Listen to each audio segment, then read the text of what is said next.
Welcome to CXWise, where we share wisdom, insights, stories, and expertise from the world of customer experience.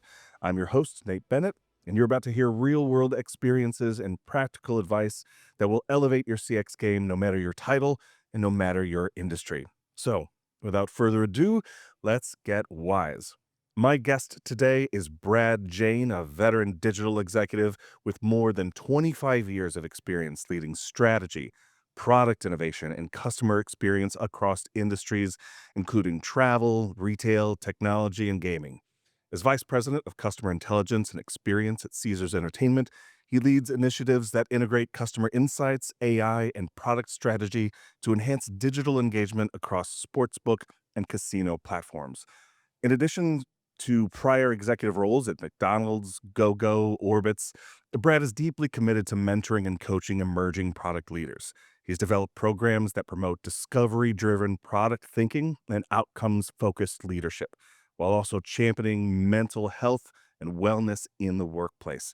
He's a Cornell alum and successful founder.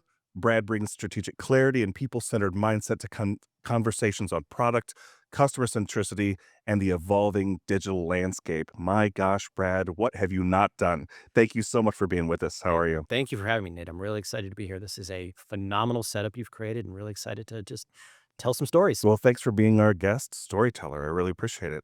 You know, on CXWise, the first thing that we always ask our guests is, what is your definition of customer experience?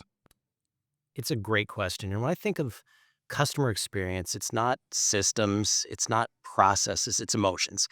And thinking of those experiences that I've had, that you've had, that the other folks in this hotel have had is what resonates in terms of, wow, that made me feel special. That made me feel valued. They anticipated me. They were there for me. Versus you walk out with elevated blood pressure, anxiety, emotions that aren't necessarily feel great. So I think customer experience to me is it's the things that an individual, a brand, a company, an organization can do to understand that my time, my money, my energy and emotion are valuable and make sure that you're serving me and helping me with what I'm trying to do. I love that you brought emotion into your definition because it has a lot to do with it, the way that we are made to feel. I'm wondering if you can share the last best customer experience that you had, if one comes to mind. The last best customer experience I had was honestly a small restaurant in Chicago. And my wife and I had gone out to dinner. We were enjoying a meal and the kitchen was backed up. It's Friday night. And, rather than them bringing out food, they were preemptive. They were anticipatory and said, kitchen's a little busy tonight. We know you taking time out of your day to spend some time with us tonight. And even that small act of grace and kindness showed us that our time was important, our energy was important. And it took away the fact that dessert maybe took 5 or 10 minutes extra. It was just a little moment. And this was a small mom and pop restaurant, but it's something my wife and I said, boy, can't wait to come back. Couldn't tell you what I ate, but I know how I felt walking out. That's great. And I love that you talked about the anticipation of customer needs before they even know that they need it. What do businesses need to do to incorporate that philosophy, that mindset into everyday interactions with their customers? I think if I were to sum it up in one word, listen. And find those moments, find those opportunities where you are listening to the things that people that give you their time, their money, and their energy most express needs about.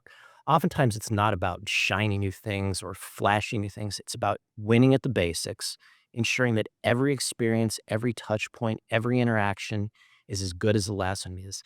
In industries around the world today, there is so much competition. There's so much demand that a single bad experience, I no longer need to fly this airline. I no longer need to stay at this hotel. I no longer need to transact with this bank. I have choice every day. So really ensuring that every last interaction is special. Hmm. What about friction? What specific signals and behaviors do you track to detect customer friction in real time? Yep.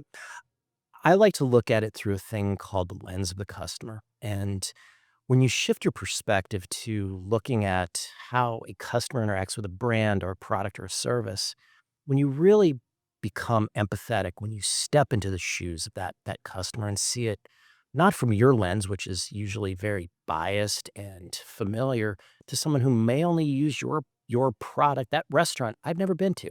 I use that restaurant one night of my life. But how did I, in that one night of my life, interact with that restaurant? It's really about that lens and that perspective of the customer. Mm. Can you think of an example where breaking silos led to a breakthrough in customer experience?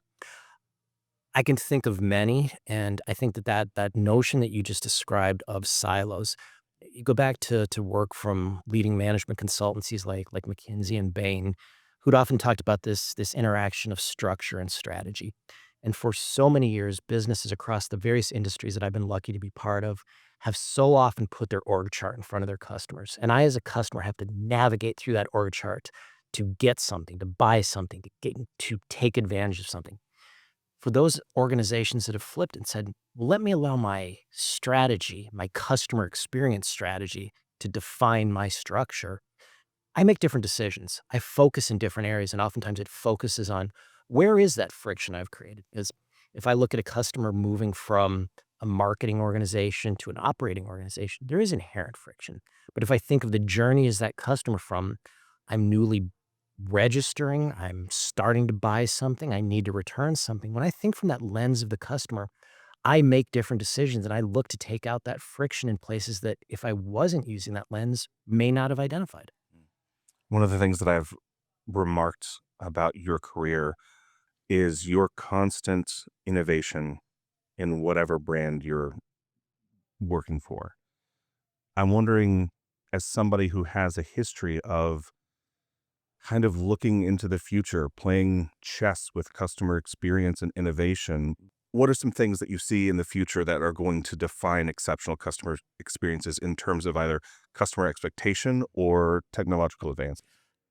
It's a great question. And I think of, I have over the course of my career, I had a lot of really phenomenal opportunities, mostly influenced by great leaders and mentors. And very early in my career, I had a mentor who taught me about the customer. And he said, always remember that you know more about your customer because you work for the business they're interacting with. Don't allow that to create bias. And if you peel back and say, what is the fundamental job they're trying to do, the problem they're trying to solve, or the need that they have? If you stay focused on that, that's how you can innovate. And I think oftentimes innovation is about the new thing, the evolution of something, and that's absolutely accurate.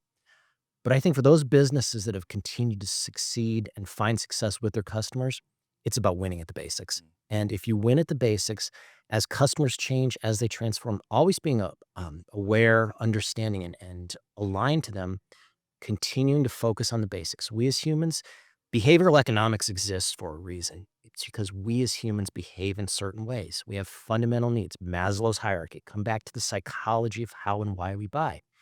These things, they'll evolve as the computer becomes the iPad, becomes the phone. But by and large, technology is an enabler. And how do we unlock technology as an enabler to drive innovation? But innovation ultimately is about better solving customers' problems. Hmm. When you talk about going back to the basics too, it makes me think of personalization. How do we craft personalized experiences consistently to stand out and to retain our customers? Always going to be a challenge. And I think personalization can become unbelievably powerful. It can become unbelievably wasteful at times as well. It's really, I think, about organizations, business products, and services really being able to focus on where is it appropriate for you to be personalized and relevant, and where are places where it might not be so valuable. If Uber were to tell me, boy, I know your last 5 rides went to this place, that might feel a little bit intrusive. But if Uber knows in my last 5 rides, I like the temperature set to cool, that's helpful personalization. I think it's really identifying those places across a customer's relationship and a customer's journey where knowledge can become impactful and beneficial versus knowledge can become detrimental or in some cases negative. Mm.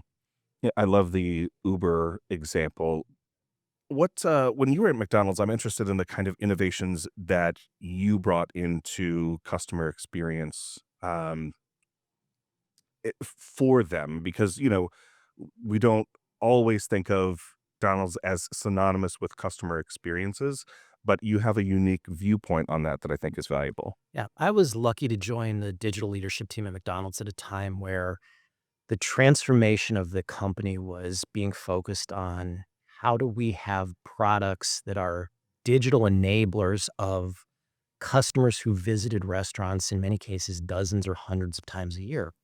And what started with investments in things like mobile applications that allowed for a customer to order the quarter pounder with cheese or walk into a restaurant and have the ability, rather than perhaps talking to a crew member, touch a screen and say, I like extra ketchup, I don't like onions. It allowed them to facilitate the control over their McDonald's experience in an emerging digital way as we understood that that was the evolution of our customers. Was it innovative? Sure, you could call it innovative. Was it also understanding that customers are becoming more digital savvy? The competitive marketplace had evolved to it being a competitive necessity. But I think when it really came down to McDonald's, it allowed the corporation, which fundamentally is a manufacturing company, they manufacture food. And the hallmark, the brand of McDonald's is so resoundingly tied to consistency. How do I ensure that my manufacturing process has the inputs necessary to drive consistency?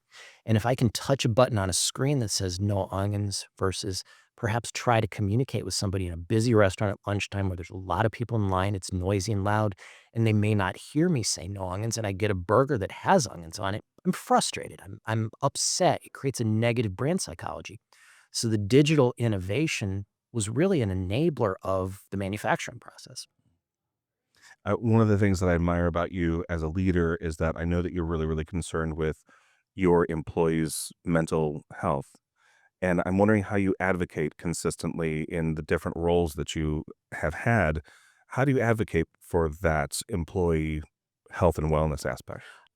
When I speak about mental health, it comes from a very, very personal place. And having faced my own personal challenges and seeing the places and organizations that gave me the support I needed and provided the support from an organizational and also from a leadership perspective, it was unbelievably important. And throughout my career, I've acknowledged there's times where I've been an absolutely atrocious leader. And I think over the last decade of my life, there's been an unbelievable emphasis and investment on mental, physical, and emotional well-being of myself.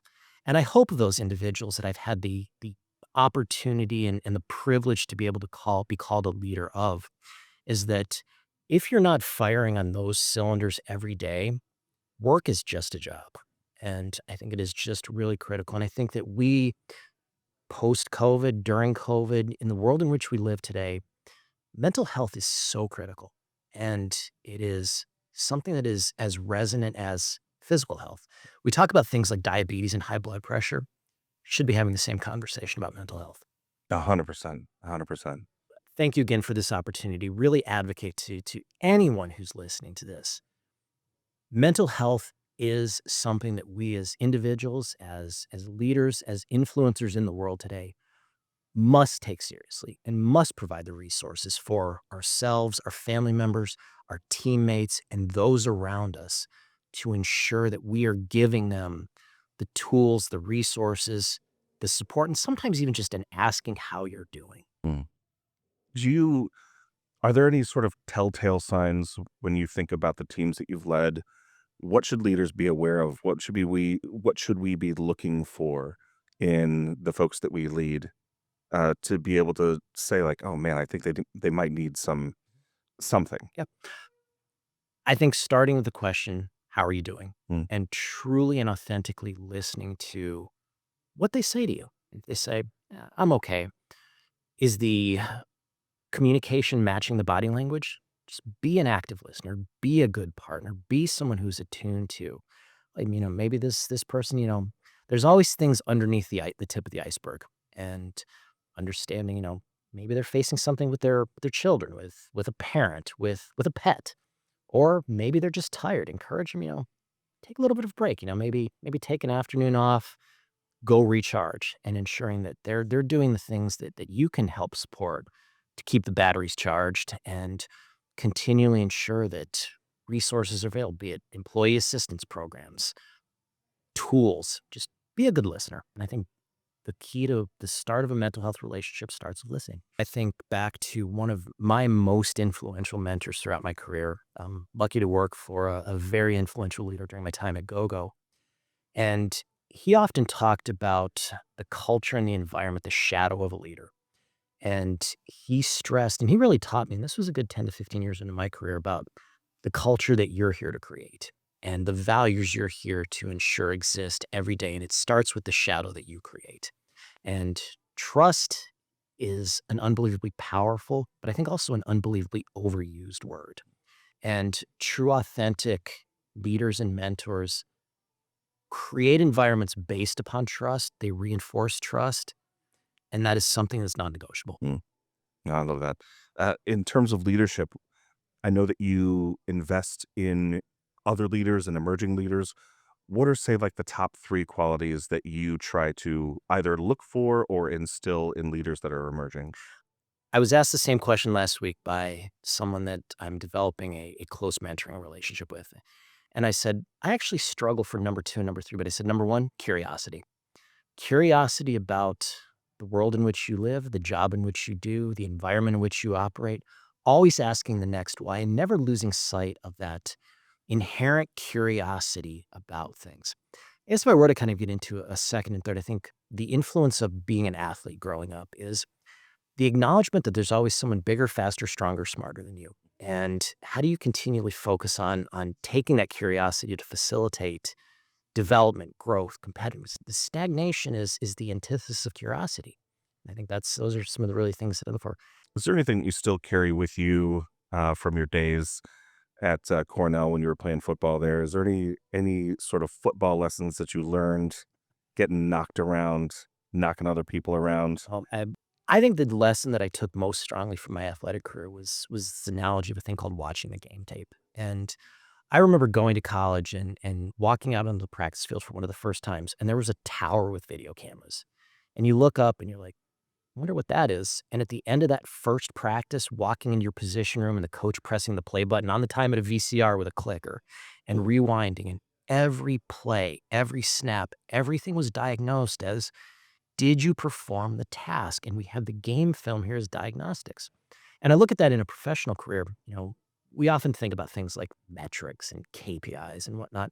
But I really believe that this notion of, as an individual, as a team, pause, rewind, watch the game film. How can I improve? How can we as a unit improve? How as we as a team, how can we improve? And having that notion of constant introspective evolution and reinvention being really critical. Hmm. Can you talk a little bit more about your role at Caesars and how innovation is impacting customer experience? Sure. I think at a company like Caesars, where we operate in an unbelievably dynamic and competitive industry, innovation continues to really be about every moment we're fighting for that guest and we're fighting for that customer. And we have to ensure that the next interaction with that customer is better than the last interaction with that customer. And again, innovation, it doesn't mean, a new invention that might get a press release. It really means, is it something that helps me better serve my customer, helps me do things better, helps me ensure that there's those surprise and delight moments? And if I can facilitate those surprise and delight moments, then that's a positive innovation. Are there anything coming around the corner in 2026 that you're particularly excited about in terms of whether it's AI, digital engagements? You're a very forward-thinking person, so I'm curious to know what you're excited about. AI has been something that it's on all of our lists. It's a buzzword in any PowerPoint slide that you see in the investment community and probably any business in America. I look at AI as a truly transformative capability, technology, operating paradigm that kind of comes with the Superman-esque words of caution. With great power comes great responsibility. And I kid that my inbox every day is filled up with a solicitation from a dozen different companies, all trying to sell me their AI. And I think when it comes back to that notion of the customer, the basics, the needs, am I solving problems to create a better customer experience? And that's where I get excited about the evolution of the technology in which we live. Having been lucky to be in my career for a number of years, I've seen the disruption that's come, one, with the internet. Seeing that how a plane ticket 25 or 30 years ago, you still called a travel agent. Now, I would venture that no one in this hotel has ever transacted with a travel agent. They open their phone and they buy a plane ticket. Going forward to my time at GoGo, the introduction of the iPad, seems trivial now, but the introduction of the iPad was unbelievably transformative. I take AI and I'm probably going to put it into some of those buckets if done right.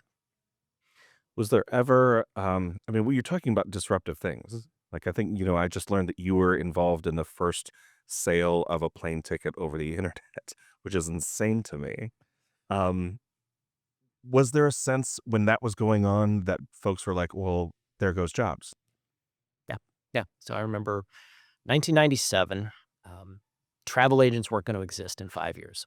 And I think Forrester Research published some reports, and I might be getting this wrong, so I apologize if the citation is incorrect, that the internet will eliminate the travel agent.